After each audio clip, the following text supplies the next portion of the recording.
لا یخافون لومۃ لائم، اور اس راستے میں کسی ملامت کرنے والے کی ملامت سے ڈرتے نہیں ہیں، بلکہ جب بندہ اس راستے کا مسافر ہو جاتا ہے اسے کسی ملامت کرنے والے کی ملامت کا خوف نہیں ہوتا، بلکہ اس ملامت سے اس کو ایک لذت آتی ہے۔ حضرت ابو ذر غفاری رضی اللہ تعالیٰ عنہ فرماتے ہیں کہ میں حضور کی خدمت میں دار ارقم میں حاضر ہوا، رہنے والے مدینے کے تھے لیکن آئے مکہ المکرمہ، ابتداء اسلام تھا۔ حضور کی خدمت میں حاضر ہوا بیعت اسلام کی، دو چیزوں پر حضور نے مجھ سے وعدہ لیا، ایک تو حق کہنا چاہے کچھ بھی ہو جائے، اور دوسرا اللہ کے راستے میں کسی ملامت کرنے والے کی ملامت سے نہیں ڈرنا۔ میں نے بیعت کر کے کہا حضور اگر اجازت ہو تو باہر نکل کر اپنے ایمان کا اعلان نہ کرو۔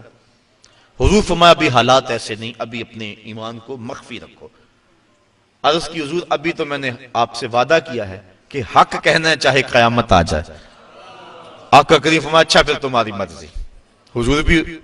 پرکھنا چاہ رہے تھے، کہا اچھا پھر تمہاری مرضی۔ حضرت ابو ذر غفاری کی سنیے، کتب سیر میں واقعہ موجود ہے، کہتے ہیں میں سین حرم میں آیا، کیا دیکھتا ہوں کہ صنادید قریش نشستیں جمائے بیٹھے ہیں اور ان کے چیلے چانٹے ان کے ارد گرد جو ہے وہ حلقوں میں بیٹھے ہوئے ہیں۔ میں کعبۃ اللہ کے ساتھ ٹیک لگا کے زور سے کہا لوگو سن لو، میں اللہ کی توحید کا اقرار اور مصطفیٰ کی رسالت کا اقرار کرتا ہوں۔ کہتے ہیں یہ لفظ میرے ابھی مکمل نہیں ہوئے تھے کہ میرے اوپر لوگ ٹوٹ پڑے اور اتنا مارا کہ میرے لخت لخت سے خون بہنے لگا۔ حضور کے چچا حضرت عباس بن عبد المطلب رضی اللہ تعالی عنہ وہ وہاں موجود تھے، ابھی اسلام کی دولت سے مالا مال نہیں ہوئے۔ انہوں نے کہا لوگو اپنی معیشت پہ ترس کھاؤ اور اس شخص کو چھوڑ دو، تم جانتے نہیں یہ شخص کون ہے، یہ بنو غفار کا شخص ہے، اور بنو غفار مدینے میں رہائش پذیر قبیلہ ہے، تمہاری معیشت کا انحصار تجارت پہ ہے، اور تجارت بھی شام کی، اور شام کا جو راستہ ہے وہ مدینے کے قریب سے گزرتا ہے، اگر تم نے اس شخص کو قتل کر دیا تو تمہارے شام کی طرف جانے والے قافلے غیر محفوظ ہو جائیں گے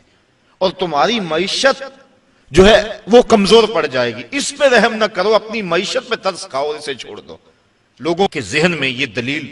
سمجھ میں آئی، لوگوں کے نے قبول کیا اور کہتے ہیں مجھے چھوڑ دیا۔ اب سنیے لفظ حضرت ابو ذر غفاری کے، کہتے ہیں میں نے آب زمزم سے زخموں کو دھویا، ایک چادر لی، سین حرم میں لیٹ گیا رات گزارنے کے لیے، لیکن ساری رات گزر گئی مجھے نیند نہ آئی۔ کیوں نیند نہ آئی؟ کہ زخم زیادہ تھے،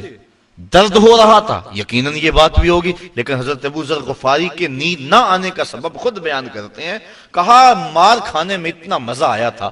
کہ میرا جی چاہتا تھا دوبارہ دن چڑھے وہ پھر آئے اور پھر میں اعلان کروں،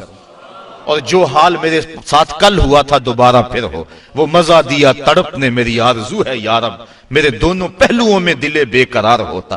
ایک پہلو میں دل ہے تو اتنا لطف آ رہا ہے، اگر دونوں پہلوؤں میں دل ہوتا تو کیا کیفیت ہوتی۔ کہا ساری رات انتظار میں گزر گئی اور جی چاہتا تھا کہ دوبارہ دن چڑھے اور پھر اپنی مسجدوں پہ آئیں اور پھر میں توحید کا غلغلہ بلند کروں اور پھر وہ میرے اوپر ٹوٹ پڑے، یہ زخم دوبارہ آئیں اور اس تکلیف سے جو لذت مجھے کل ملی تھی پھر دوبارہ ملے۔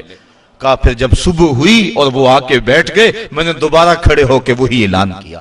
اور میرے اوپر ٹوٹ پڑے، پھر مزاحم ہوئے حضور کے چچا، اور اگلے دن پھر رات میری بڑی مشکل گزری اور میں یہ انتظار کرتا رہا دن چڑھے تو پھر توحید کا اعلان کروں۔ تو وہ اللہ والے جو لوگ ہیں اگر ان کو اس راستے میں کوئی تکلیف پہنچتی ہے یا کوئی ملامت کرتا ہے تو جب وہ جم جاتے ہیں دین پہ اور روح دین ان کو نصیب ہو جاتی ہے تو اس ملامت سے ڈرتے نہیں ہیں، بلکہ اس ملامت کرنے والے کی ملامت کی پرواہ کیے بغیر اپنے سفر کو جاری رکھتے ہیں۔ مار کھانے کے باوجود، تکلیفیں اٹھانے کے باوجود، ملامتیں سہنے کے باوجود حق پہ جمع رہنا اور یہ دولتیں مل جانا، یہ کیا انسان کے بس کا روگ ہے؟ کہا نہیں، ذالک فضل اللہ یؤتیہ من یشاء، یہ اللہ کا فضل ہے جسے چاہے عطا فرما دے۔